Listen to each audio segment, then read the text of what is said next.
Hello friends, welcome to Kovilpatti special. இன்னைக்கு நம்ம Kovilpatti ஸ்பெஷல்ல papaya laddu எப்படி செய்யலாம்னு பார்க்கலாம் ஃப்ரெண்ட்ஸ்.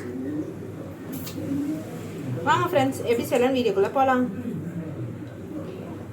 இந்த சைஸ்ல இப்போ பப்பாளி எடுத்துருக்கேன். இதை இப்போ நம்ம பீல் பண்ணி நறுக்கி எடுத்துக்கலாம்.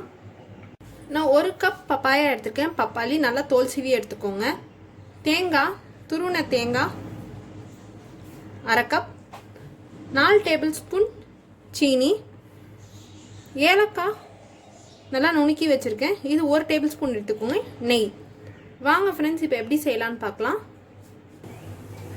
ஒரு மிக்ஸி ஜார் எடுத்துக்கோங்க. 1 கப் பப்பாயா இதில் சேர்த்துக்கோங்க. இது நல்லா ஃபைன் பேஸ்ட்டாக அரைச்சி எடுத்துகிட்டு வந்துடலாம். இப்போ பார்த்தீங்கன்னா இந்த மாதிரி நல்லா பேஸ்ட்டாக அரைச்சிட்டு வந்தாச்சு. இப்போ ஒரு பேன் எடுத்துக்கோங்க. நம்ம 1/2 கப்புக்கு தேங்காய் எடுத்துக்கணும். அது நல்லா சேர்த்து நல்லா நம்ம ஃப்ரை பண்ணி எடுத்துக்கலாம். இந்த மாதிரி நல்லா எண்ணெய் ஊற்றாமல் எதுவுமே போடாமல் நல்லா ஃப்ரை பண்ணி எடுத்துக்கோங்க. அப்போ தான் நம்மளுக்கு ட்ரையாக கிடைக்கும். அது ஒரு லட்டுக்கு நம்மளுக்கு ஒரு ஃப்ளேவரை கொடுக்கும்.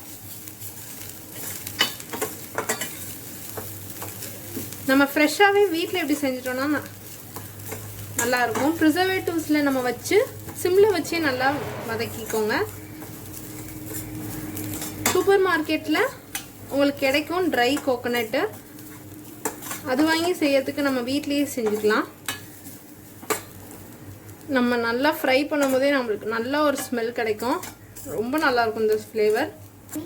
அவ்வளோதான் ஃப்ரெண்ட்ஸ். இந்த கலருக்கு நம்ம வந்தோடனே நம்ம எடுத்துடலாம். அப்போ தான் கரெக்டான நம்ம பதத்தில் நம்ம இருக்கும். இல்லைன்னா இன்னும் கொஞ்சம் பிடிக்க ஆரம்பிச்சிடும்.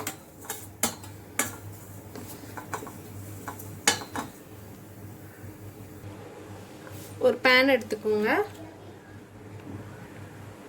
நல்லா ட்ரையாக இருக்கணும் நம்மளுக்கு. நான் இப்போ 1 டேபிள் ஸ்பூன் நெய் சேர்த்துக்கிறேன்.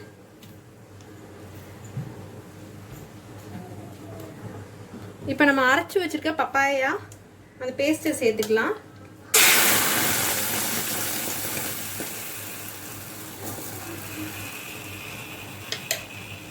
கொஞ்சமாக மீடியம் ஃப்ளேமில் வச்சு நல்லா வதக்கிக்கோங்க. கொஞ்சமாக ஒரு 2 to 3 மினிட்ஸ் அந்த தண்ணி பதம் கொஞ்சம் வத்துற வரைக்கும்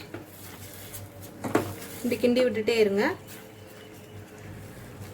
பப்பாயா எல்லா குழந்தைகளுக்கும் பிடிக்காது. பெரியவங்களே ஒரு சில பேர் பப்பாயா பிடிக்காதுவாங்க. ஆனால் பப்பாயா சேர்த்துக்கணும். இது எல்லா விட்டமின்ஸ்லாம் நம்மளுக்கு கிடைக்குது. ஸோ இதை நம்ம லட்டு மாதிரி செஞ்சு கொடுத்தோம்னா நம்ம பிள்ளைகள் ரொம்ப விரும்பி சாப்பிடுவாங்க. நம்ம எந்த ப்ரிசர்வேட்டிவ்ஸ் எந்த எசன்ஸும் நம்ம சேர்க்கல. எல்லாமே நம்ம வீட்டில் உள்ள ஃப்ரெஷ்ஷான பொருளை வச்சு தான் நம்ம சேர்க்குறோம். இப்போ பார்த்தீங்கன்னா நல்லா கொஞ்சம் கட்டியான பதத்துக்கு வந்துடுச்சு. இப்போ நம்ம 4 டேபிள் ஸ்பூன் சுகர் சேர்த்துக்கலாம். இப்போ என்னோட பப்பாயா வந்து கொஞ்சம் இனிப்பு வந்து கம்மியாக இருக்குது. நீங்கள் உங்கள் பப்பாளி பழம் இனிப்பாக இருந்துச்சுன்னா 3 டேபிள் ஸ்பூனோட சேர்த்துக்கோங்க. ஏன்னா ரொம்பவும் இனிப்பு சேர்த்துட்டோன்னா திகட்ட ஆரம்பிச்சிடும்.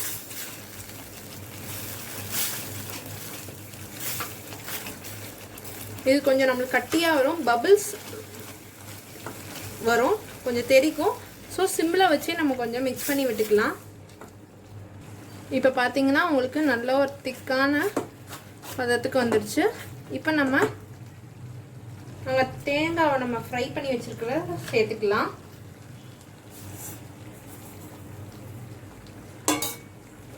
நல்லா மிக்ஸ் பண்ணி விட்டுக்கோங்க.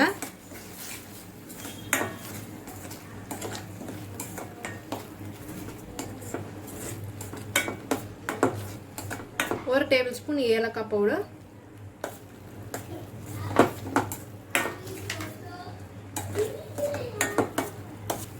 இப்போ நம்மளுக்கு ரெடி ஆயிடுச்சு. லாஸ்ட்டாக கொஞ்சமாக நெய் விட்டுக்கோங்க. ஏன்னா நம்ம 1 டேபிள் ஸ்பூன் தான் விட்டோம். நெய் சேர்த்துட்டு நல்லா மிக்ஸ் பண்ணி விட்டுக்கோங்க.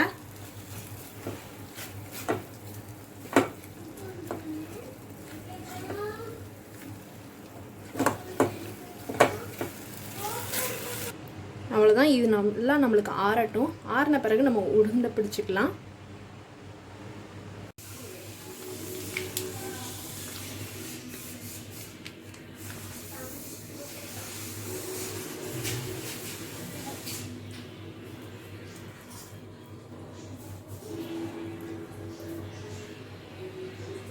நல்லா ஆறிடுச்சு.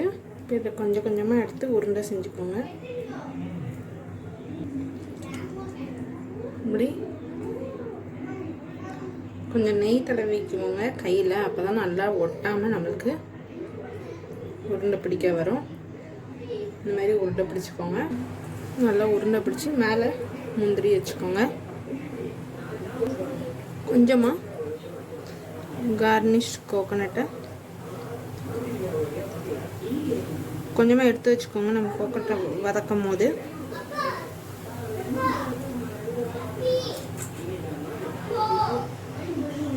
அவ்வளோதான் ஃப்ரெண்ட்ஸ், நம்மளோட லட்டு பப்பாயா லட்டு ரெடி ஆயிடுச்சு. உங்கள் வீட்லேயும் இதை செஞ்சு பாருங்கள். உங்களுக்கு பிடிச்சிருந்தா உங்கள் ஃப்ரெண்ட்ஸ் ரிலேட்டிவ்ஸ் எல்லாத்துக்கும் ஷேர் பண்ணுங்கள். கீப் வாட்சிங் கோயில்பட்டி ஸ்பெஷல். தேங்க்யூ.